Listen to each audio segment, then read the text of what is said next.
Hello! Howdy! Welcome to Desk Pop. Today we are talking about the female Ghostbusters, a slew of Pokemon announcements, and just how we're doing. This is Desk Pop.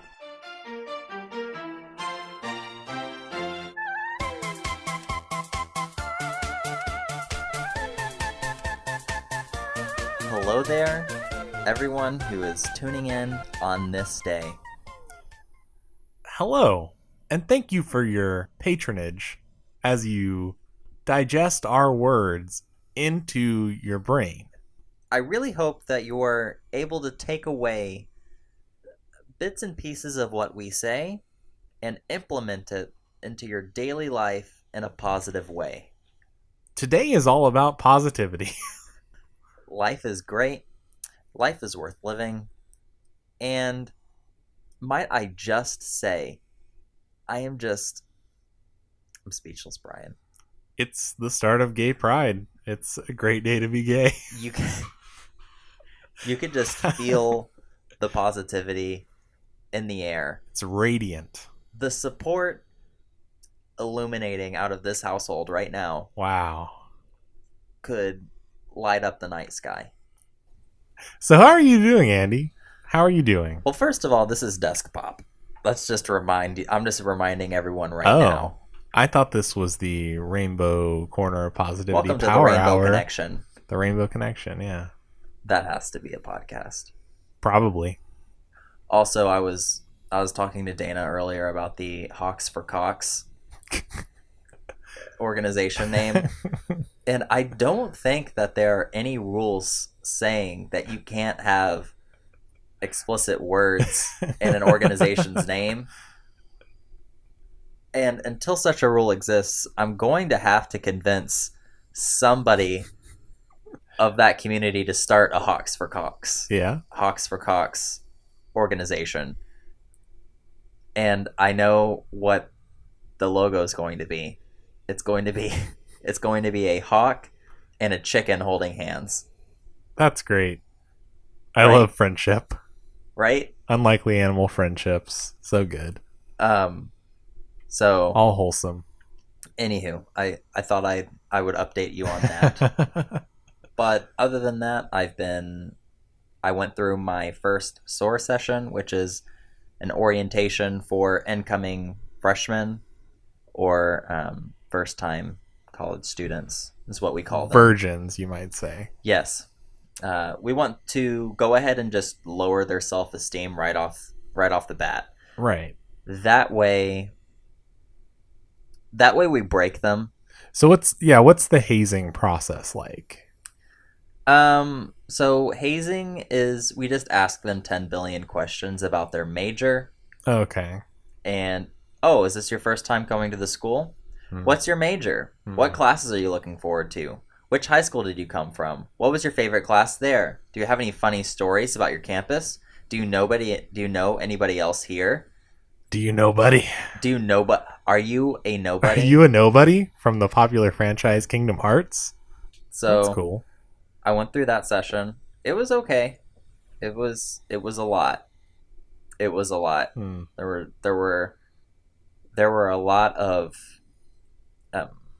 There were a lot of presentations the first day. In fact, it was all presentations from 9 a.m. to 5 p.m. You can't spell presentation without present. PowerPoint, PowerPoint, PowerPoint, PowerPoint. They hated it. Yeah. And they kept glaring at the back of my head as if it were my fault. It was. We did all the presentations on the first day so that we wouldn't have any presentations on the second day, so the second day would be very fun. And I kept saying that to keep my group at ease, but they were still upset. And when the second day came, just the smiles on their faces when I said, "Oh, it was so worth it," right? It made it all worth it. Child's laughter. People don't really understand until you're an orientation leader, but when you look into the eyes of your group, you just love them all. Oh.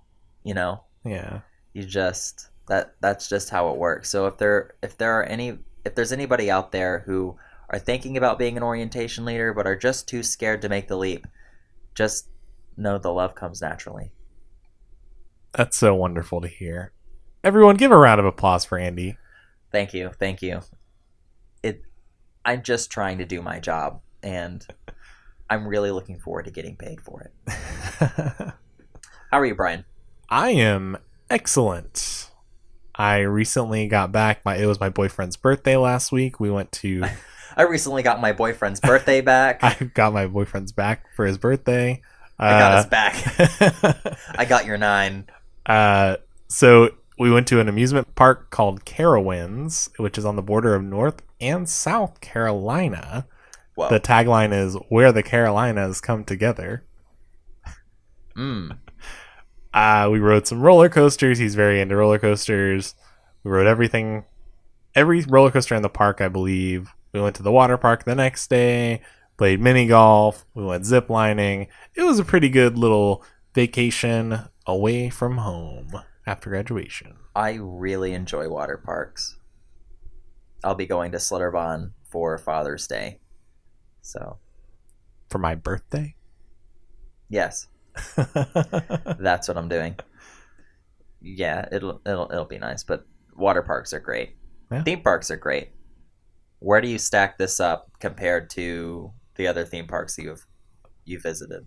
I enjoyed it, and I enjoyed the experience of who I went with. But as far as theme parks, I guess my litmus is Fiesta Texas, probably. Okay. And I like that a lot more. Have you gone to the Six Flags in Dallas? I don't believe I ever have. That one, in my opinion, is the best Six Flags because it has Mr. Freeze, and that is my favorite roller coaster of all time. Okay, interesting. Yep, I won't describe what it does. Great. So, don't even try. So, Andy, let me ask you a question. Let me answer your question. When you go to bed at night, Yep. how do you sleep?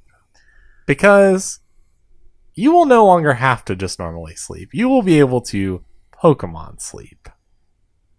And how does that make you feel? I don't exactly know how it works, but No one does. I am looking forward to increasing my Pokemon catalog while I'm sleeping. If I'm even able to sleep, knowing that at any second You're going to be too excited. Could hatch on my smartphone. Whoa. Thank God for Pokemon Sleep. It's a great idea. The logo looks fake. That was what I wanted to talk to you about. The logo for both Pokemon Sleep and Pokemon Home do not look like they were really made by Game Freak officially. I don't think they were. I think they probably... I mean, I'm sure they're outsourced probably, like the same way Niantic does. I'm sure Pokemon that's Go. what they did. But, because Pokemon Battle Masters, yeah. that, or Pokemon Champions, is that what it is? I think it's just Pokemon Masters. Pokemon Masters. That looks... Lots of Pokemon news this week. In this gauntlet of gaming news we have. Pokemon Masters is reminiscent of previous Pokemon logos. Sure. You know what I mean? Sure. It just... Game Freak definitely made that logo, as opposed to Pokemon Sleep and Pokemon They hired Home. someone on Craigslist to make the Pokemon Sleep logo. They just opened up a template on the Adobe forums on generic medicine boxes and just slapped the Pokemon logo on it. Slapped an odd version of Pikachu onto it. The Pokemon Sleep logo reminds me of the logos on medicine boxes that I would see in a Walmart trying to find medicine. I mean, that may be the case. Maybe it is medicine. They didn't say what it was, so we're going to be at the counter at Walgreens. You're going to be trying to find something for your cold. Do you want ZzzQuil? Do you want NyQuil? Oh no, Pokemon Sleep will do the job. Why is Jigglypuff not on the box? That was also what I was going to ask. Why did they not have a different mascot? Because Snorlax? Pikachu doesn't exemplify sleep. Snorlax is the embodiment of sleeping. Right. It's Snorlax. Yes. Like that is he. It's Snore Lax. Whoa, like relax? Yes, Whoa. with the addition of the word snore, which is what people commonly do when they're sleeping. Like that. Sounds like an imitation. It sounds similar to a sound a pig would make. Oh. Yes. Well, how do you feel about all this? All these Pokemon games coming your way. Games with a question mark because we're not certain that they're actually games. I don't necessarily care for any Pokemon game that is announced for mobile. Pokemon Go was really exciting because it was one of the first. There had been Pokemon games on mobile before that Pokemon Go did. The only other Pokemon game that I played that I really, really enjoyed on mobile was Magikarp Jump. Okay. So I'm kind of off of Pokemon mobile games. As far as console, I'm very much looking forward to Sword and Shield. Sword and Shield. Ching. What do you think about these Pokemon developments? In terms of, there's so many. In terms of Sword and Shield? Whoa, whoa, whoa, whoa, whoa. Speaking of developments, they also announced that those shirts are available. Yeah. And I think they're available for purchase now because I've seen people on Twitter starting to post pictures of the shirts that they've ordered. Oh. And luckily no one's ordered the Pokemon combination that I'm planning on getting. So would you like to describe to people what this service is and what it's going to be? Yes. So if you were to enter a parallel dimension in which our recording equipment did not mess up during the recording of a podcast, we talked about these Pokemon shirts. There are these custom-made button-up Pokemon shirts, and there's one for each of the original 151 Pokemon. They or all have, more to see. To be a Pokemon master. They're great. Each one has a unique design, and it doesn't look bad. And that's the big thing about this. Is the big selling point. It doesn't look horrible. And you can customize what you want the inside of the shirt to look like, what you want the outside of the shirt to look like, what you want the button colors to be, what you want the front pocket pattern to be. And I'm planning on getting an Executor shirt with a Execute pocket because I think that's going to look really neat. It would be excellently cute. Yes. Anyway, so check those shirts out if you haven't. They're pretty cool abstract renderings of Pokemon on some of them. There's also, which we didn't talk about last week, the Unique Low Pokemon Design Tournament? I don't know what it was called. But I think it was a tournament, yeah. So or a competition. So people design t-shirts for Unique Low, partnered with Pokemon. And that's a shirt brand, correct? Yes. Okay. And they chose winners. The grand prize winner was going to be able to put their design inside of the new Pokemon games. It was very exciting. They got a cash prize for the top 3 places. Looking at all the shirts that they have available, they launched June 24th, I believe. They're very, very cool. But there was a scandal. Bum, bum, bum. Detective Pikachu was on the case because... Did you come up with that? Yes. Cool. Because the grand prize winner had in some other places, I don't know if it was a Redbubble or something, had already published his t-shirt design, and that was against the rules. It couldn't have already been available for sale. I'm curious who was the one to leak that information, because obviously I don't think the creator was the one to say, hey, I was selling these shirts on another service. I'm sure it was someone who was disgruntled that they didn't win. Me. It was Andy. Me. But even more curious, they have decided to not put anyone in that winner slot, so no one gets their t-shirt featured in the game. No one gets the grand prize of, I believe, $10,000. They just are going to have a second and third place, which I think is a little fucked. I'd be very frustrated, and I also don't understand why they wouldn't just pick a different shirt. I don't think it would be that difficult to just slap in a new texture over the model of the shirt. I don't think that's what it's about. I don't think it's difficulty. I think it's more so the principle. Well, I agree, but Yeah, I don't think they would have any trouble like implementing the design. I think they just were jilted. Jolteon? They're ticked off. Oof. Oh. Oof. Oof. Oof.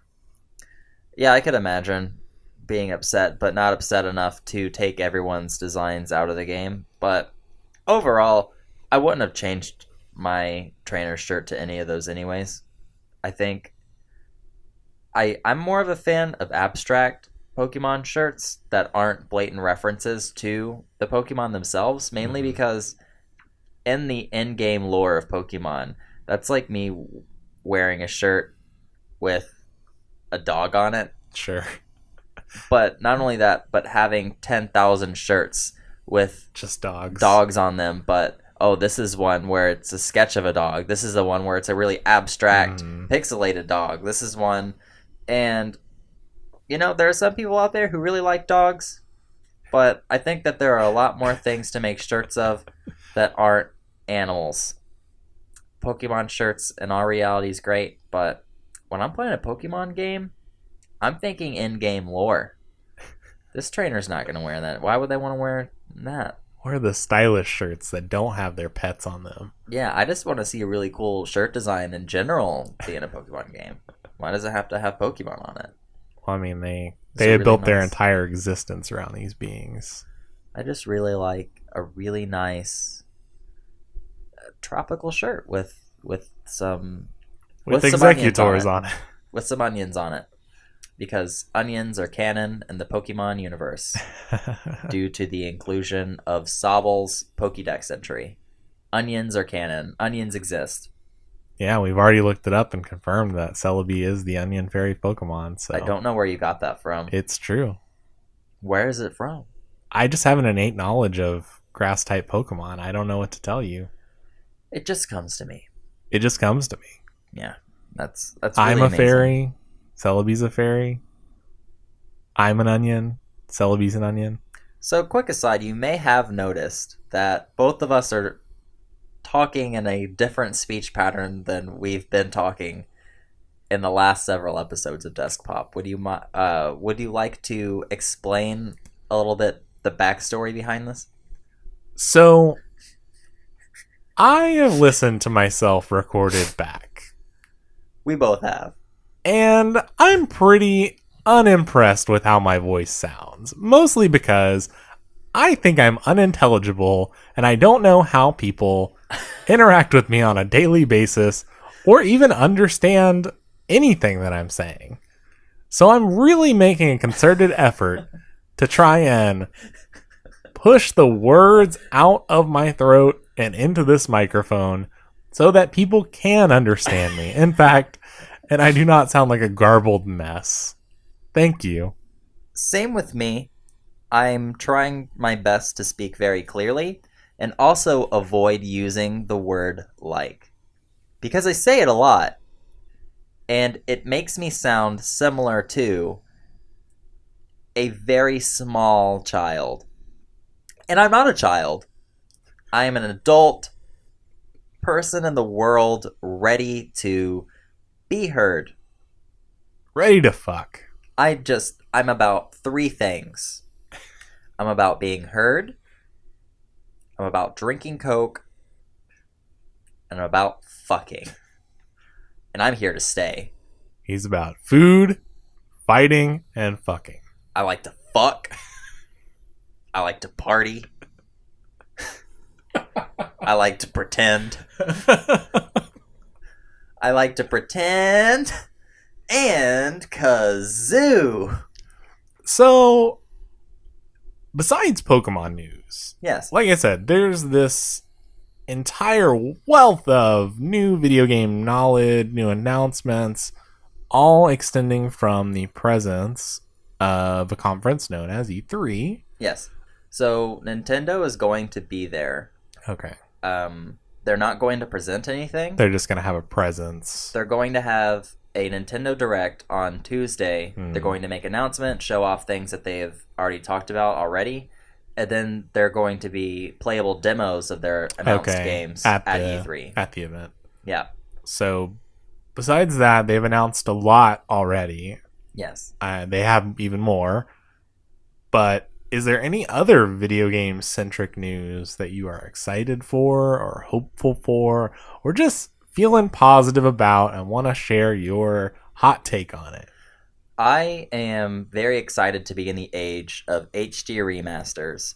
People are updating their old games, and people are remaking their games from the ground up.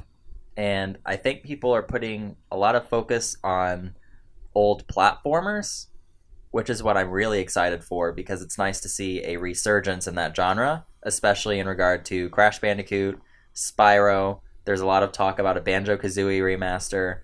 Battle for Bikini Bottom's getting an HD remake, which is I'm all levels of hyped for. They're making a remake of the Ghostbusters game, the one with the women? No. The one where all the original actors came back. So, it's basically the original Ghostbusters women, 3. right? No. I'm confused. Quick aside. So, all-female Ghostbusters movie is really bad, and I really, really, really hate to say this. He's a misogynist. Chris so he Hemsworth loves is the best part about that movie, and it's a shame given the fact that it's an all-female Ghostbusters movie.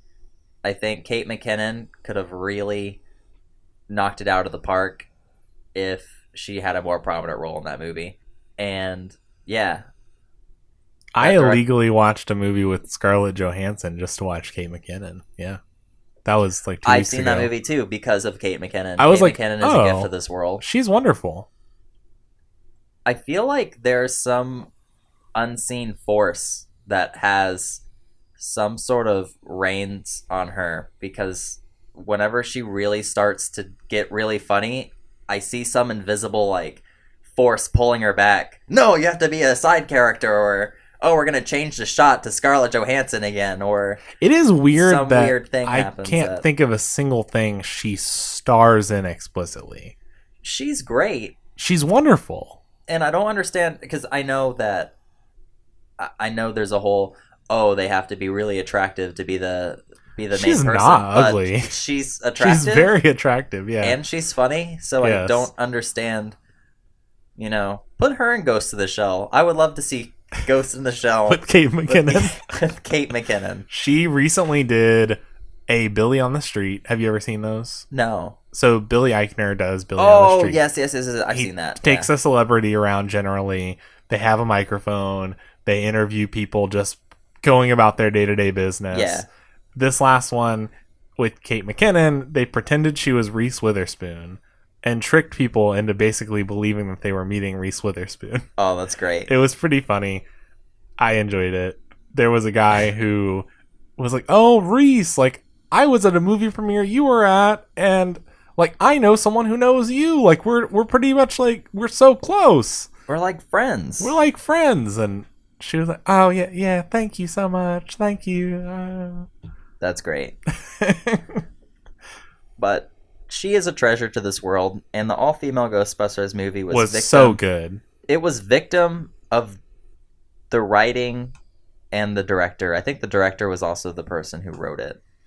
That person was just horrible. It was a victim of the patriarchy. Honestly. It was never given a chance. It's a great movie. What was the name of the director? It was Paul Walker? The ghost of Paul Walker. It's Ghostbusters. They had to get a ghost. I think his name was Paul. I'm not. It was Paul something. Paul. We're looking at you, Paul. You fucking idiot. You are responsible for the ruining. You fucked it up, Paul. I don't know whether or not I'm happy that movie was bad, because now we're getting a sequel to Ghostbusters. Yeah, Ghostbusters. That's what it's called. In the original canon. Ghostbusters. We're the Ghostbusters. More busted than before. We're the Ghostbusters. We're here to Ghostbuster the I'm ghost. a female Ghostbuster.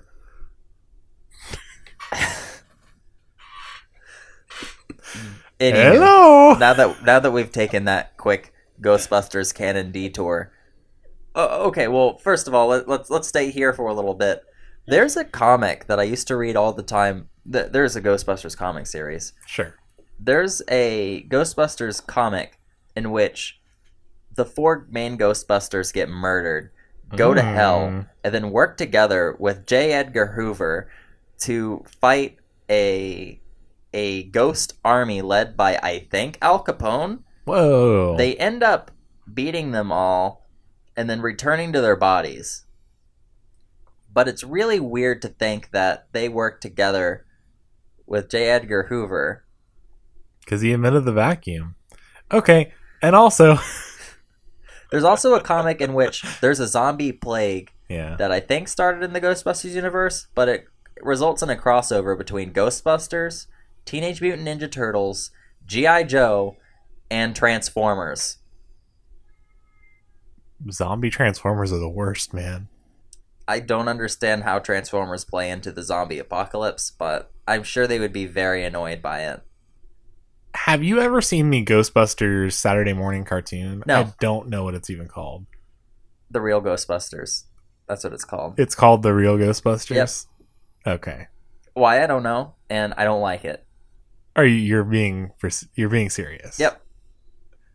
I hate it. And you've seen it? I've seen a couple of episodes. I hate it.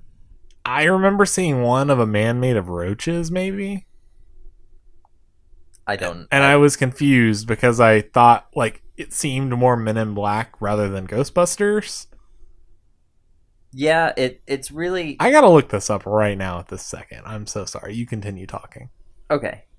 I don't like the animated series of Ghostbusters because they get Slimer, and they just make him...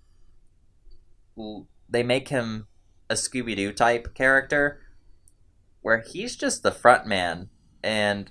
Oh, Slimer's always doing wacky shenanigans. He's the weird, zany character. And they're all very hyper-stylized. It's a cartoon, and it was back when... Possessed cockroaches. I found it. It was in a time where I think cartoons were geared 100% primarily for children, whereas now there's a lot of undertones and symbolism and story structure where it appeals to older people as well. But back then, it was just, no. Mm-mm. The only thing keeping people on this is nostalgia. Uh-huh. But I'll remain hypocritical and defend the things that I watched as a kid that have no substance. That's good. That's the American way, so you're doing the right thing, son. Anywho, so they're making a remaster of the Ghostbusters game, which is awesome. They made a remake of Crash Nitro Kart. They made or Crash Team Racing, I mean. And is that what you mean? That's what I mean. And okay. they're making a remake of Final Fantasy VII. Yeah. Link's Awakening. All these remasters are coming out, and I'm all for it. And I want more of them. So that's the one thing I'm very excited about because I feel like... Oh, and they announced a HD remake of Destroy All Humans. Interesting. Which I loved that game. My brother played that a lot. My grandpa bought me that game, and he was very upset when he saw what the content of that game was when I started playing it. Yeah. He was very upset. On the back it said, "Make war, not love." And he didn't read that until after we bought it. And he was like, "I don't like this at all." And I was like, "Huh, too bad, sucker. I'm going to live forever." Was that your grandpa or you? That was me. Okay. On his deathbed, I plug in Destroy All Humans. I'm still playing it, motherfucker. You put the disc into his life support system, play it on the screen. Yeah. You don't need this screen, right? I'm destroying. I don't know all how humans. that works. I don't know how technology works. But yeah, I'm very much looking forward to more remakes. Okay. Well, that's fun. I'm glad you enjoy that. I'm glad that there's an audience for that. I, for one, enjoyed the Spyro remake. I think that was wonderful. I am waiting for it on the Switch, so if I could just get that this week, that would be... I'm sure it'll get ported. great. It's just a matter of when. We both know Need it now. The Switch is Florida for the games Things that gonna are die. old people. Ah. As games age, they go to Florida. And then the Pokemon series is like the young blood going into Miami, buying and selling drugs, partying, dying too early. Yeah. It's too soon. Too soon. It's too soon. Sword and Shield. We've seen a direct of Sword and Shield, and we've learned a whopping 6 Pokemon, I believe, that were revealed in the trailer. Yes. We got a Black Knight Crow type thing. Corviknight. And we got a generic sheep. We have a generic Ulu. rodent. We saw all 3 of our starters again, and we've seen 2 legendary Pokemon. One is a dog with a shield for a head, and the other is a dog that just happened to find a sword lying on the ground. Holds a sword in its mouth. And just grabbed it. Yeah. Now, with the current Pokemon lore, is the sword attached to the Pokemon? Is that a part of its body? So in the trailer, you can see he kind of opens his mouth a little bit and it falls, the sword. Mm-hmm. So I believe that it's more so just an accessory of him. I almost want to see him sheath it like on his side or something, but I think that would be very weird. Does this count as me being right with Pokemon having accessories? I'm gonna say no. I'm gonna say no, unless they can take them off, they don't count as accessories. Even though I just said that. Unless they can actively take them off in game and it's part of a strategy to change the armor, I'm gonna say you're wrong. Now, you shut the fuck up, Brian, because I'm kidding. Yeah, I'm very excited for the new game. I think. Are you excited to Dynamax? No, I think you that's excited dumb. for some kaiju Pokemon? I think that's dumb. I think that's dumb. Duke Nukem? I think that's dumb. Duke Nukem, is that you? I think that's dumb. Oh.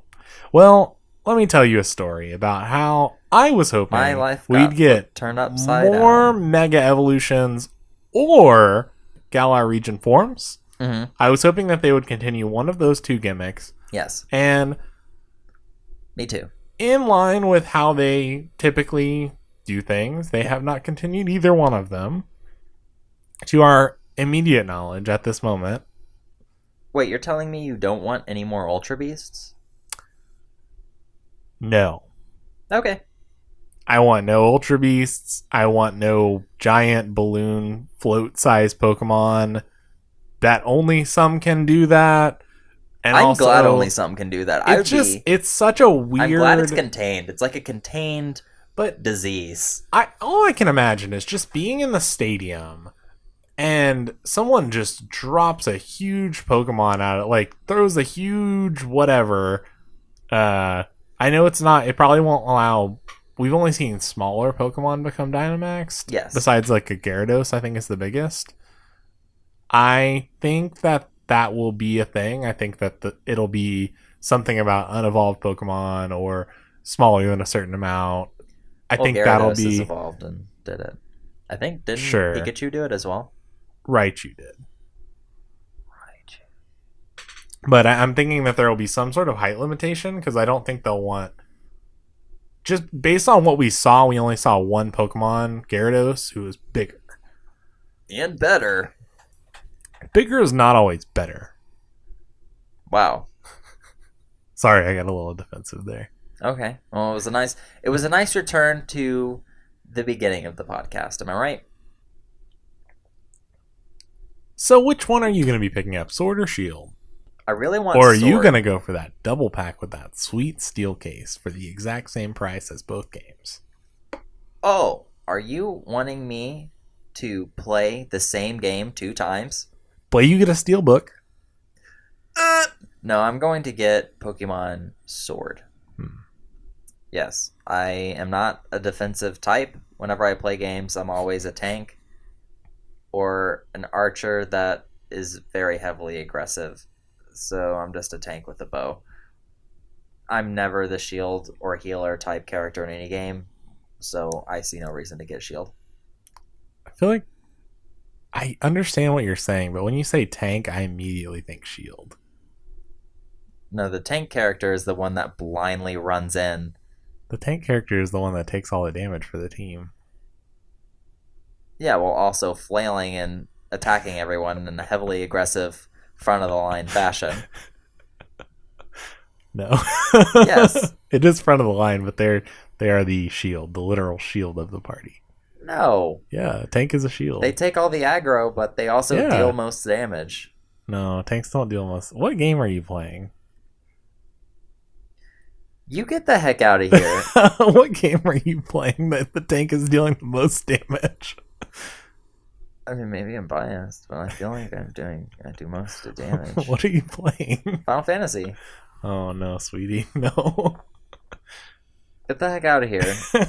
Are you serious? Yes. That's why they're What's the name of the role that does the most damage? damage. It's usually either casters or melee. I guess they have range too. There's a tank, a DPS, and a healer. So tanks all the aggro, takes all the hits. A healer heals them and the rest of the party up, and then the damage per second, DPS, does all the damage. Sometimes in some broken MMOs, in very, very big AoE pools, tanks can hit pretty high damage, but overall they're not meant to do damage. We're going to take another quick detour real quick. So the only MMO that I really play is Final Fantasy Online, and I play it for 1 to 3 weeks at a time, and then I drop it for several months, and then I pick it up again. That's good. So that's my only real experience with MMO lingo. I don't communicate with other people with voice unless I'm talking with members of my Discord that are playing at the same time. That being said, my vocabulary, I guess, is limited on MMOs. And I would say I'm a little bit of an MMO I've learned a lot just now. person. And I'm a little embarrassed, if I'm being honest. But I think that my original statement still stands, but the wording obviously now needs to be changed. I will be getting Pokemon Sword because I typically play in a heavily aggressive offense fashion. Sure. Not reminiscent of a tank. No. And that's the end of my statement. So I will be getting Pokemon Sword, not Shield. And I'm gonna cry. Yeah. I'm just so embarrassed right now. I almost didn't say anything. Yeah, but you did. And then I was thinking about the people that I know who listen to this, which is about 2. Out of maybe the 5. Who also know that I play MMOs. And know that I know information that would be contrary to what you said. And it would be weird that I didn't say anything. Well, I hope that they're all happy. Do you hope it was worth it? I hope because it was. I hope it was worth it. I hope my emotional pain sue me for emotional damages, please. I will. Yeah. I will. Great. Good. So, Andy, as we're nearing the end of this Desk Pop episode, can you tell me one thing that you learned today? Nope. I learned that Brian Sullivan is an asshole. You knew that. I've also learned that it is possible to overthink the words that are coming out of your mouth for a consistent 40 to 50 minutes. Yeah. I feel as if I've only used the word like about 6 times, not including the time I last used it, which makes me very happy. It gives you a triumphant feeling, doesn't it? It also makes me sound a lot more robotic. And I hope that over the course of the next several episodes, as we explore the continuation of this arc, as we explore the reaches of space and time through this podcast, we eventually learn to sound human again. We eventually learn to sound just like NPR hosts. But wait, we have one more announcement. So I signed up to be a Postmates driver. Oh. So this saga will be explored in future episodes. I have not received my gear from Postmates yet. Ah. But I imagine many a story to pop up through the course of my driving adventures. And I will finally be able to learn what it's like to drive. What it's like to drive. Thank you so much, Andy Robb. I have one quick question. So are you offering to our audience that if they order Postmates, you will show up at their house? Specifically you? So one of the things that I was looking up in order to decide whenever I was debating whether or not I wanted to make this decision, I was trying to see if I could look at the names that were making the order, because if anybody I know is making the order, I kind of don't want to deliver to them because I think that would be a little awkward. But everything is made anonymous until you accept the order. So I would have no choice. You have no until choice. After I've accepted the order. Yes. Accept the order. So, yes. Let it into your life. That's what's going to happen. And I'm probably going to drive to the Houston area and then start taking orders. That way I'm not. So if you live in Houston, feel free to order a Postmates delivery. Andy will specifically come to your house. You'll be able to chat, invite him in, have some tea. He prefers Coke. Please keep the AC at a nice 68 to 70 degrees. I'll wear a jacket. Well, thank you so much for joining us on this Positivity Power Hour. And Positivity Power Hour. I'm Andy, and he's Brian, and this is the Desk Pop Podcast.